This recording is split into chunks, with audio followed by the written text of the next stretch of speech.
భారత ఆర్మీ సాక్ష్యం చూపించింది.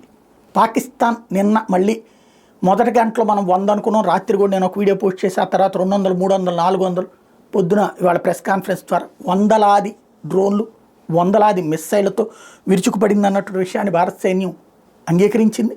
దాన్ని తిప్పికొట్టామని కూడా చెప్పింది. కాకపోతే ఇప్పుడు సాక్ష్యాలు అడిగే వాళ్ళు ఉన్నారు కదా, ఇక్కడంతా అక్కడ పేలుళ్ళు జరిగినాయి, ఇక్కడ పేలుళ్ళు జరిగినాయి అంటే వాళ్ళు చచ్చిపోయారు, వీళ్ళు చచ్చిపోయారు, కాబట్టి భారీ నష్టమే జరిగింది, దాచేస్తున్నారు ఇక్కడున్న మీడియా ద్వారా అని మాట్లాడుకునే వాళ్ళ కోసం అని చెప్పి నేల మీద నుంచి ఒక హ్యాండ్ గన్తో కొడితే పాకిస్తాన్ విమానం ఎట్టా కూలిపోయింది విజువల్ వచ్చింది.